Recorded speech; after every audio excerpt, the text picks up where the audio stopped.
Wide outs.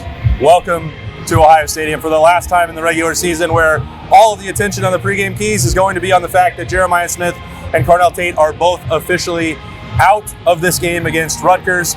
So we must start there. Welcome to the Pregame Keys. He's Jeremy Birmingham. I am Austin Ward, and there's so much for Ohio State to celebrate. They're undefeated. They have senior day.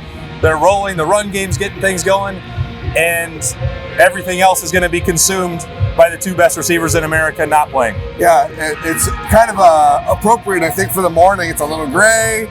Eventually the sun's going to come out, the football will happen, and everything will be normal for those 3 hours. But everybody in Ohio State's fan environment, the atmosphere, is going to be wondering, what does this mean for next week? And to say, like, we have to start here because Jeremiah Smith and Carnell Tate are not playing today doesn't actually give any answers for next week. So we're going to continue to just say, well, we'll see, because really for us, it's about watching these guys walk in today.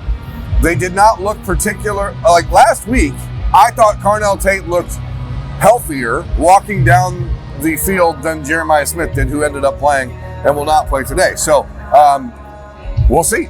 It also is interesting and worth noting that Desi Jones and Quincy Porter, Ohio State's two freshman receivers, are also out today. So big day for Brandon Ennis, Mylan Graham, Bryson Rogers, David Adolph, and maybe Phillip Bell. Who knows? That's why you recruit all these receivers, right? So last couple of years, everyone says, well, why do you keep recruiting other receivers? And now here's an explanation why. Because you're going to need them. And Ryan Day was saying that even before the injuries popped up, that Ohio State was going to need their depth at wide receiver. And if you are, we mentioned this throughout the week, if you have the best top to bottom wide receiver unit in the country, those next wave of guys need to be able to step up. Now, Quincy Porter, of that, third, fourth guy below the depth chart, was the one that was closest to helping Ohio State. So his absence, I don't think that's less than ideal for him.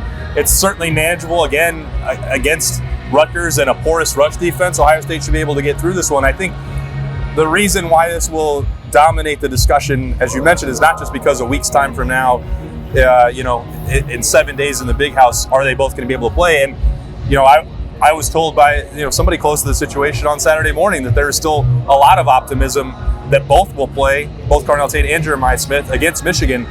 Based on what we saw last week, I think Jeremiah Smith is closer to that as we stand here, which is the inverse of the way you saw them walk in, because he actually played in that game.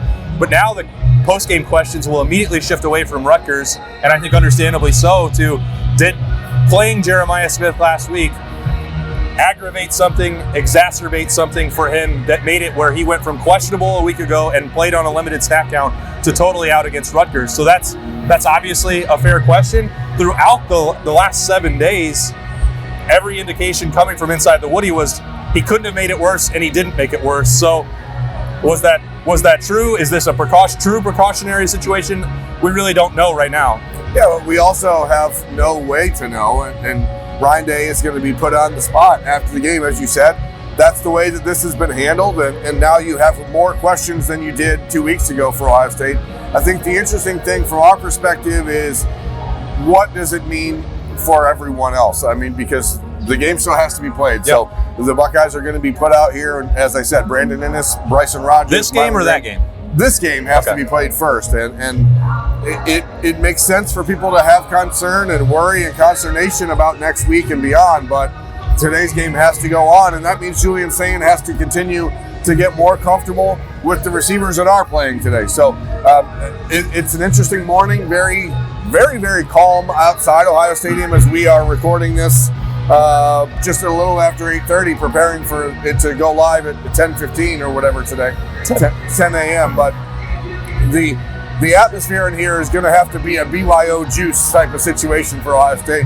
So senior day, there's going to be a lot of other emotions. It'll be very interesting to me to see how Julian Sayin handles what will probably be a lot of pressure, a lot of zero blitz type stuff from Rutgers to try to take advantage of the fact that his safety blankets are not out there. So big day for the guys that are playing. Big day for the tight ends, as you alluded to on Friday when we were doing bold predictions. But not ideal. I mean, I don't know any other way to say it. So yeah, and look, nobody's going to want a silver lining, but there's no choice right now. You have to look for that. And Bryson Rogers and Mylan Graham are going to get a lot of opportunities, even Tuesday or Wednesday in Ryan Day's press conferences. These guys have that opportunity in front of them. They're going to have to seize it.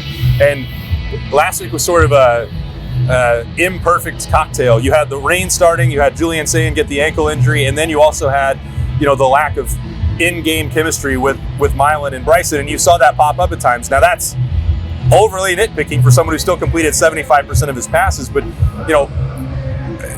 dealing with this uncertainty or not, Ohio State could be in a position where it comes out of the other side of this, then next week having a healthy Jeremiah, potentially having a healthy Carnell, and then having more confidence that it can turn to Mylan Graham or Bryson Rogers down the stretch, because it didn't do that and didn't have the opportunity really when it was playing at that slower tempo. So that there were injuries for Bryson as well. Quincy Porter's going through that. So everybody's going to have to, I think, make the most of this situation against Rutgers, and it can help if it gets the starters back to full strength when it really matters next week and beyond, great. And if it gives your depth a chance to build chemistry and a rapport with Julian Sayin, even better. Yeah, it's great if those guys are able to come back. But we're right now, anything about that beyond today would be assumptions. And last week you were told by 4 different people he's definitely going to play this week. So it's hard to look at it and be like, well, yeah, this is going to be fine, because we just don't know. That's true. But what should be fine is Ohio State's run game against Rutgers. The Scarlet Knights are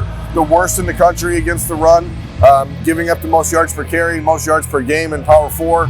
It's a big opportunity for now a healthy offensive line for Ohio State, one that's starting to gel a little bit, to really be the Josh Padilla back. This is a lean on the offensive line type of game. Make sure they protect Julian Sayin and take advantage of Rutgers' porous run defense. So big day ahead, I think, for Bo Jackson and Isaiah West, but also super interested from my perspective to see if James Peoples can capitalize on the momentum he built a week ago against UCLA, and how they mix C.J. Donaldson back into the mix, who will also play today after missing a week ago. So, again, I know the conversation is going to be all about the receivers, but it needs to be about the guys that are actually playing today. Yeah, and we can't ignore the defense, and the best defense in America. You were digging deep into those numbers to try and find ways that Rutgers could challenge Ohio State. And this is like maybe the best offense that Greg Schiano has had with the Scarlet Knights. It's the best offense Ohio State's played all season. I mean, that's crazy. I include Texas in that. I mean, based on what we've seen from Texas from week 1 to now, this is a balanced offense. They run the ball, they throw the ball. Ethan Kalakmanis says he's a mistake maker, but he's also a chance taker. And so when you have that happen, I expect them to try some stuff on the outside against Davison Igbinosun, Jermaine Matthews, and Devin Sanchez. Try to take the pass interference offense that people have deployed against Ohio State in the past to a new level. It's the most successful way to attack. It is. I mean, there's no arguing, but it's a big day, I think, for the receivers. As I said on bold predictions, Rutgers has 3 receivers who have more catches than Carnell Tate. So they spread the ball around, they throw it quickly, and they take some shots. So it's going to be a good test for the defense. Yeah, and I think this is a game where Caden Curry and Kenyatta Jackson, when they ask for opportunities to rush the passer, this should be one of those. I don't think Kalakmanis is truly going to test with his legs or rushing ability. So go get him. We'll see if Matt Patricia's ready to start layering on some more blitz looks. And he has Arvell Reese at his disposal. He has Caleb Downs at his disposal. Could be a huge day for Sonny Styles as well in his senior day, which is, again, wild to think about how quickly that time has gone for him. But, if we looked at this as training camp 3.0 from Purdue to UCLA to Rutgers, there is a gradual ramp up here, and now you have an offense that could actually give you some looks. And no, he's not Bryce Underwood out here. The skill set is going to be different, but it's at least a balanced offense that Michigan will be trying to use next week. So, if you have some things, if you need to get more reps back on the plate of Arvell Reese, I don't know exactly how they'll balance that, but the starters have barely played over the last couple of weeks, and Ryan Day said that's made them hungry for more contact. That could be bad for the Rutgers offense, but it is still, how are you going to manage that and the health and rest and rust to get ready for next week with that defense, and how much is actually going to be required today? Yeah, but as you said, with Rutgers, they're tied for 122nd in the nation with sacks allowed, so there's a chance to go get them. So who's it going to be? Because Jarquez Carter's still out for Ohio State in the middle, so it looks like the normal rotation of Edric Houston, Will Smith, Caden McDonald and Taiwan Malone will be your starting four, your main four in the middle. And then I think it's really interesting to see if we can see a Bo Atkinson ascent, because with the way Rutgers plays, with the way they run the ball, they do have a 1,000-yard rusher already this season. Like, I think you might need that guy out there who's not just a pass rusher. So it'll put Caden Curry, I think, it's in conflict because he wants to go so hard and be so aggressive all the time.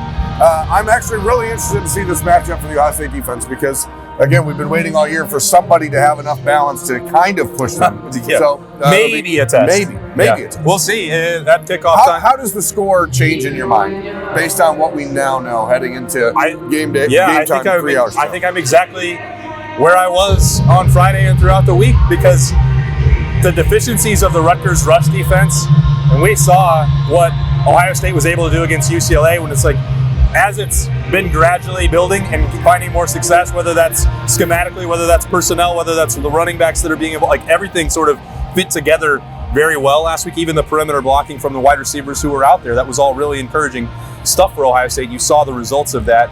And, UCLA, not a good team.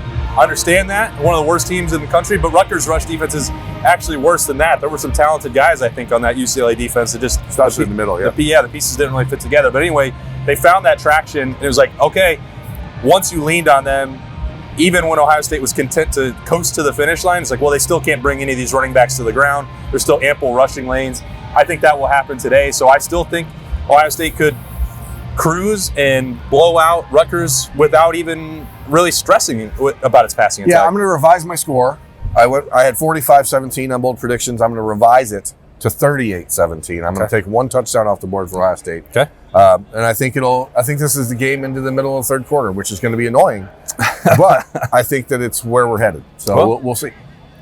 Little thing called we'll see. And then I implore everyone to watch Ryan Day's post-game press conference on 10 TV because that is probably going to have some interesting conversation, not just about this game, but about Michigan and, of course, about the injury issue with Jeremiah Smith and Carnell Tate. And then we'll talk about that, as we always do, on Snap Judgments and the Notebook after the game on 97.1 The Fan's YouTube channel, 10 TV's YouTube channel, 10 TV Plus, and, of course, on the podcast feeds if you want to get them there. But that's it for the pregame keys. So enjoy this game, the last regular season game, the last game in the horseshoe for the seniors. Coming up here, it'll kick off at 12:15 or 12:16, I guess, on Fox. And then we'll be right back here to break it all down with you guys, as always. Thanks for joining us for the pregame keys. He's Jeremy Birmingham. I'm Austin Ward. We'll see you.